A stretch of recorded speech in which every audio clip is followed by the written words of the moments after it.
kembali bersama saya Angela Dina. Kita telah membahas cara memiliki kemampuan berkomunikasi yang efektif dalam lingkungan internal kepada rekan sekerja dan eksternal kepada klien di luar perusahaan.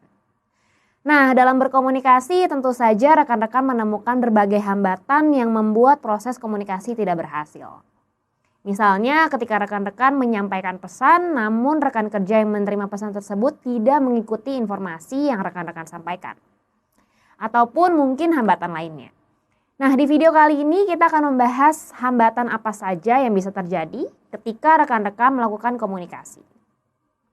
Penyebab kemunculan hambatan dan juga cara mengatasi hambatan tersebut. Yuk kita bahas. Mungkin tanpa disadari rekan-rekan seringkali mengalami hambatan ketika berkomunikasi. Namun tahukah rekan-rekan apa yang dimaksud dengan hambatan komunikasi? Hambatan komunikasi adalah segala sesuatu yang menghalangi atau mengganggu tercapainya komunikasi yang efektif.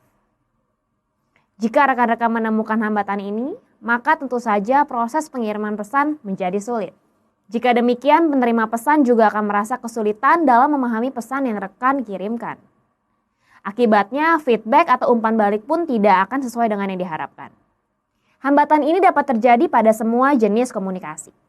Baik komunikasi antar pribadi, komunikasi massa, komunikasi organisasi, dan juga komunikasi dalam kelompok. Sekarang rekan-rekan sudah memahami pengertian hambatan komunikasi. Nah, selanjutnya rekan-rekan juga perlu memahami urutan proses komunikasi. Hal ini akan membantu rekan-rekan untuk mengetahui pada bagian manakah biasanya hambatan akan sering muncul. Sehingga rekan-rekan dapat mempersiapkan cara agar komunikasi tetap dapat berjalan secara efektif. Proses komunikasi selalu diawali ketika komunikator mengirimkan pesan kepada komunikan. Biasanya proses ini disebut dengan encoding atau menyandi pesan. Pesan yang dikirimkan pun akan beragam. Untuk sampai ke komunikan, pesan dikirimkan melalui saluran tertentu. Dalam proses ini disebut dengan media komunikasi. Setelah pesan disampaikan, selanjutnya komunikan akan menafsirkan pesan yang diterima atau disebut juga dengan decoding pesan. Dan proses terakhir adalah feedback atau pemberian umpan balik. Feedback akan dilakukan oleh komunikan. Dengan memberikan respons atau tanggapan tertentu terhadap pesan yang disampaikan oleh komunikator, kemudian komunikan akan mengembalikan pesan tersebut kepada komunikator. Dan begitu juga seterusnya. Lalu di bagian proses manakah hambatan terjadi? Hambatan komunikasi bisa terjadi di bagian apapun. Namun yang paling sering terjadi adalah saat proses encoding. Yaitu ketika komunikator sedang menyusun pesan yang ingin disampaikan kepada komunikan. Mengapa? Karena seringkali komunikator gagal menerjemahkan pikirannya sendiri dan menyampaikannya ke dalam bentuk tulisan maupun percakapan. Jika komunikator saja sudah gagal dalam menerjemahkan pikirannya, maka besar kemungkinan komunikan juga akan mengalami kesulitan untuk menafsirkan pesan tersebut. Wah, kalau gitu susah dong berkomunikasi. Tentu tidak. Jika proses penerjemahan pikiran berjalan mulus, maka komunikasi akan berjalan lancar juga. Karena komunikan tersebut mampu memahami pesan yang disampaikan oleh komunikator. Setelah rekan-rekan memahami proses komunikasi, sekarang kita akan membahas lebih dalam lagi mengenai penyebab hambatan komunikasi. Penyebab pertama yang paling sering terjadi adalah pengetahuan yang tidak cukup luas. Faktor ini seringkali terjadi pada komunikator dan komunikan. Jika keduanya memiliki pengetahuan yang terbatas akan sesuatu, maka proses encoding menjadi tidak sempurna. Pesan mungkin saja sampai, namun maknanya akan berbeda antara komunikator dan komunikan. Untuk menghindari komunikasi yang seperti ini, solusinya rekan-rekan perlu memperkaya diri dengan pengetahuan yang lebih luas dari sebelumnya. Penyebab kedua adalah kendala dalam bahasa.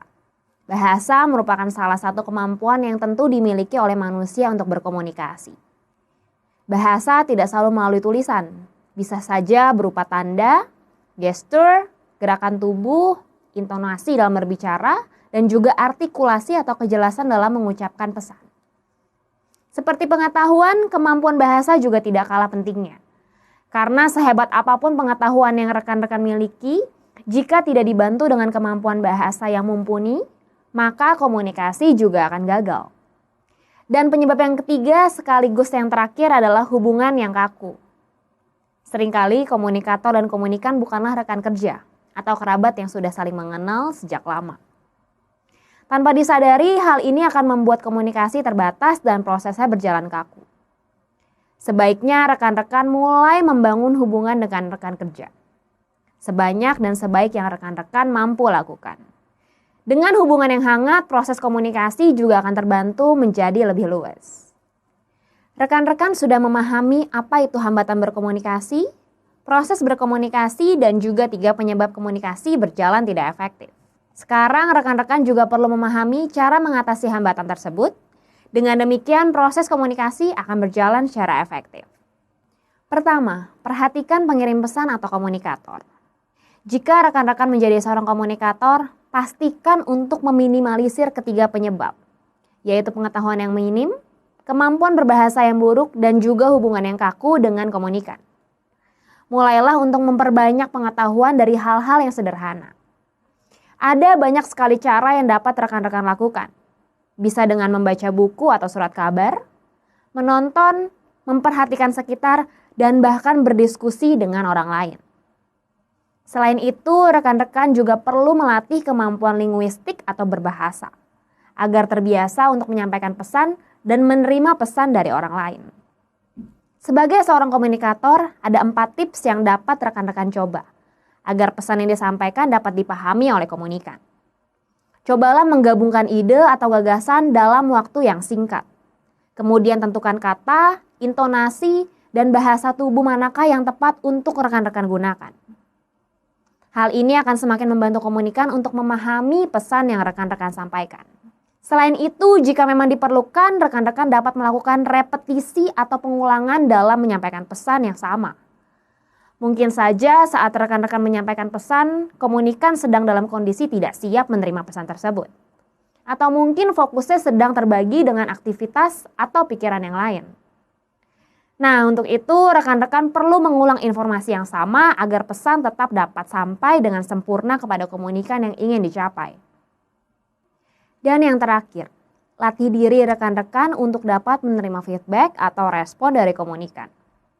Apapun bentuk tanggapannya, baik positif maupun negatif, tanggapan komunikan sangat berarti dalam kelangsungan proses komunikasi. Selain menerima, biasakan diri rekan-rekan untuk juga memberikan feedback atas respons yang telah diberikan oleh komunikan.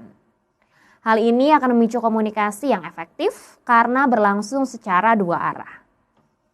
Hal kedua yang perlu rekan-rekan lakukan untuk mengatasi hambatan berkomunikasi adalah pesan atau informasi.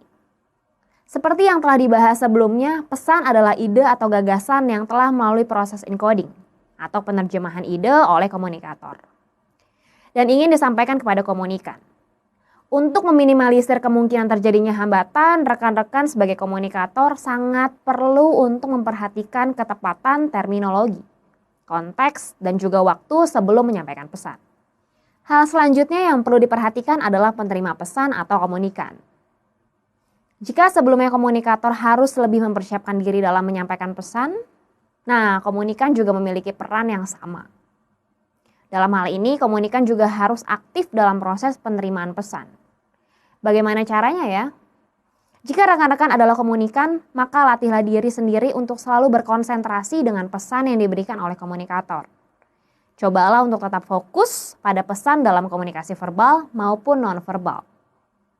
Kemudian usahakan agar pikiran rekan-rekan selalu terbuka, sehingga rekan-rekan akan selalu siap untuk memverifikasi dan merespon pesan yang diterima. Dan hal terakhir adalah feedback atau umpan balik. Jika rekan-rekan memperhatikan hal sebelumnya yaitu komunikan, maka rekan-rekan akan mampu memahami pesan yang diterima dan menyadari segala bentuk penyampaian pesan.